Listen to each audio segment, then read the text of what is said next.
Hi everybody, I am Needu Thomas, working as Assistant Professor in Department of Electronics and Communication Engineering, Jyothi Engineering College, Thrissur. I am handling the subject Analog Integrated Circuits. This is for 4th semester BTech Electronics and Communication Engineering students. In this video, we are dealing with Introduction and Block Diagram of Operational Amplifier. So analog ICs are used in various applications such as audio and radio communication, medical electronics, signal amplification, filter design, etc. Compared to all other analog ICs, operational amplifiers plays an important role because operational amplifiers can perform almost all mathematical operations such as addition, subtraction, multiplication, division, and they can also perform AC and DC signal amplification. If you are providing feedback to the op-amp, we can also use operational amplifiers in oscillators, comparators, active filters, etc. Operational amplifiers in short form, it is known as op-amp. Next, we are discussing the block diagram of operational amplifier. This is the block diagram of operational amplifier. It has mainly 4 stages: input stage, intermediate stage, level shifting, and output stage. So, an operational amplifier is a direct coupled high gain amplifier which consists of one or more differential amplifier and followed by a level translator or level shifting stage and an output stage. For discussing all these stages, we need to know what is differential amplifier. Differential amplifier is a circuit that amplifies the difference between two signals. And the output stage, it is usually a push-pull or complementary push-pull symmetry amplifier. And all these stages are available in a single IC form or in a single package. So we will be discussing each stage in detail. Before that, we need to know what is inverting input and non-inverting input. Op-amp has two inputs, that is positive input, it is non-inverting input, and inverting input, it is also known as negative input. Non-inverting input means if you are providing an input towards the non-inverting input terminal of op-amp, then the output will be of same phase compared to that of input. And in case of inverting input, if you are providing a positive voltage, then at the output we will be getting a negative voltage. That is, we will be having a 180-degree phase shift. And then we are discussing all the blocks in detail. First one, it is input stage. So in the input stage, we have dual input balanced output differential amplifier. So here, this is the circuit diagram of differential amplifier. Here we will be having two transistors, that is Q1 and Q2. These are two transistors and we are providing input voltage V1 to the transistor Q1 and V2 to the transistor Q2, and these RCs, they are the collector resistors, and then RA, it is the emitter resistor. And then we need to provide supply voltage for the differential amplifier, it is plus VCC and minus VEE, and we will be taking the output from V0. So this is the output voltage. So for this differential amplifier, we are taking output from both the collectors of Q1 and Q2. That is dual input balanced output differential amplifier. We are providing two inputs, that is dual input, and we are taking output from both the collectors of differential amplifier. That's the meaning of balanced output. That is dual input and dual output. That is dual input balanced output differential amplifier. And this stage provides most of the voltage gain and input resistance for the operational amplifier. For an amplifier, the input resistance should be high. So that high input resistance is provided by this differential amplifier stage, and then for an amplifier we need high voltage gain. So that is also provided by this input stage. Next stage, it is intermediate stage, and we are discussing that in detail. So inside this intermediate stage, again we have a differential amplifier. It is dual input unbalanced output differential amplifier. So here for coupling two stages, we are not using any coupling components. We are directly coupling one differential amplifier to the second stage. So here we are using direct coupling. The DC voltage at the output of the intermediate stage is above ground potential due to direct coupling. And here this is the circuit diagram for intermediate stage. So here we are providing two inputs towards the bases of transistors Q1 and Q2. And here we are taking output from any one of the collectors and with respect to ground. That's the concept of dual input unbalanced output differential amplifier, or we can say dual input single output differential amplifier. This intermediate stage is driven by the output from the input stage. Next stage, it is level shifting stage. So here we need to know what's the use of this level shifting stage. For op-amps to operate down to DC voltage, no coupling capacitor is used. Because of direct coupling, the DC level rises from one stage to next stage. And the increase in the DC level shifts the operating point of the next stage.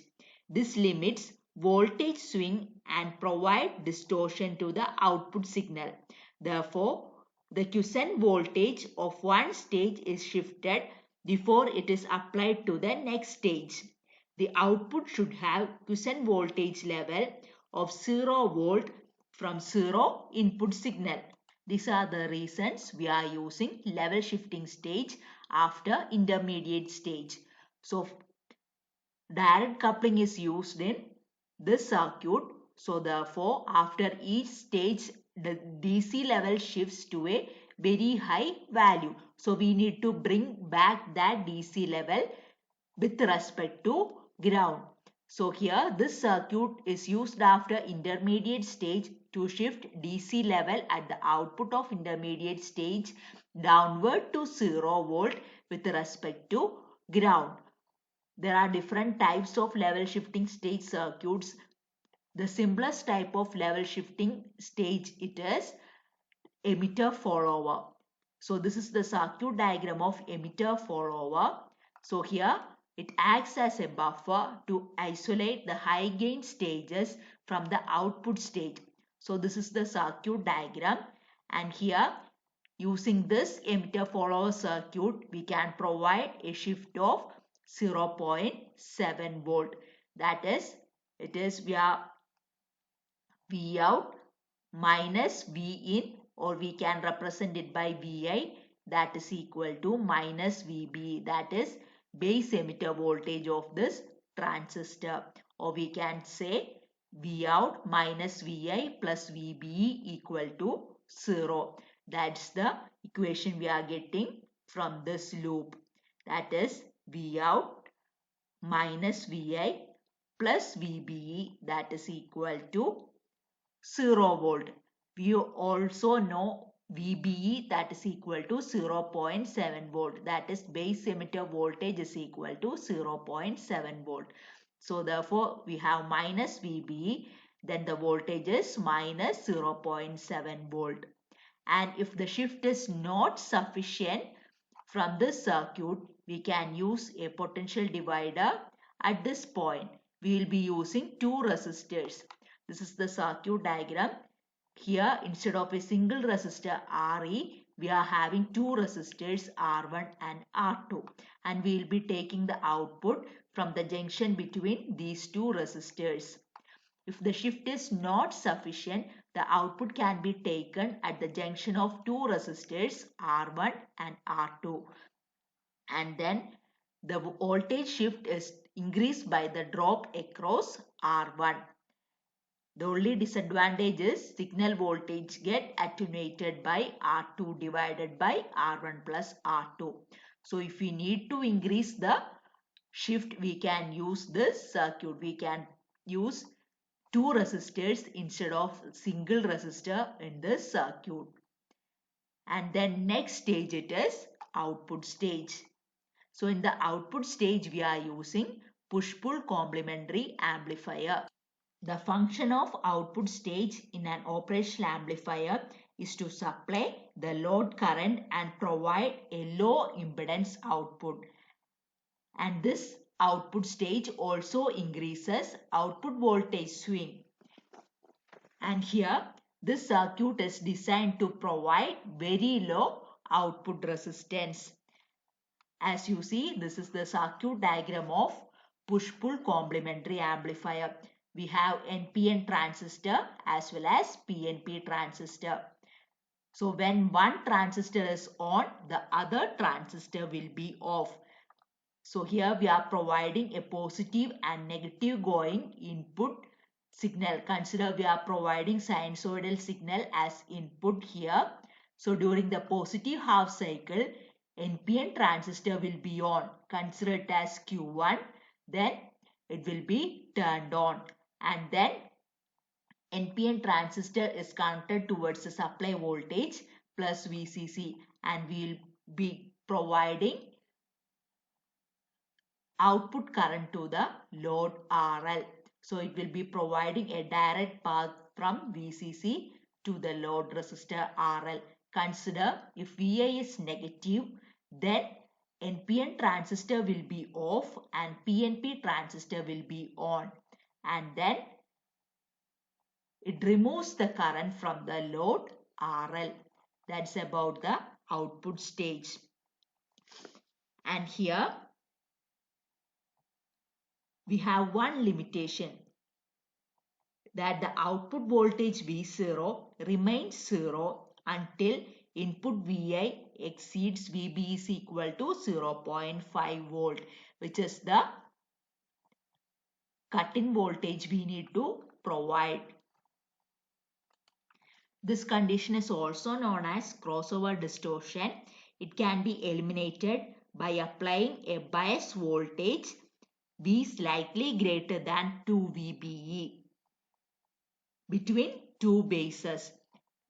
Considering VB is equal to 0.5 volt, so we need to provide a voltage of 2 VB, that is approximately 1 volt between two bases of transistors NPN and PNP.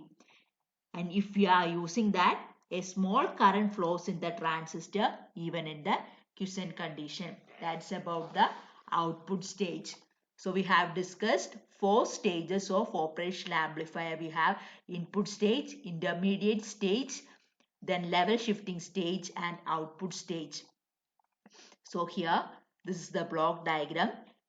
In the input stage we have dual input, balanced output differential amplifier, and in the intermediate stage we have dual input, unbalanced output differential amplifier, and in the level shifting stage we have emitter follower, and then in the output stage we have push-pull complementary symmetry amplifier. That's about the block diagram. All these stages can be included in a single diagram. So this is the detailed internal diagram of op-amp. So all these components, that is input stage, intermediate stage, level translating stage and output stage, all these are available in a single package. So this is the pinout diagram of op-amp.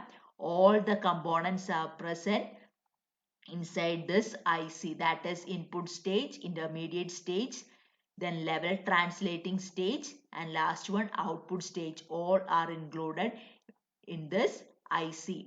And here the 741 op-amp IC, we have 8 pins, that is offset null, inverting input, non-inverting input.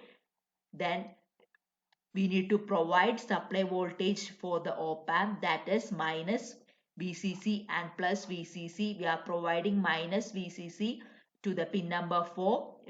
we will be normally providing the voltage between 10 to 15 volt as supply voltage for op-amp. For 741 we are normally providing plus 15 and minus 15. So here we will be getting a voltage of minus 15. It is offset null. It is output. Then V plus, it will be plus 15 volt, and pin number 8 we will be not connecting this pin in the circuits. We will be taking output from pin number 6. And here for eliminating the offset voltage, we are mainly using pin number 1 and pin number 5 based on the applications. And then we have discussed about inverting input. Pin number 2 is for inverting input, and then pin number 3 is for non-inverting input. That's about the block diagram, introduction and pin out diagram of op-amp. I have used all these books for making this video.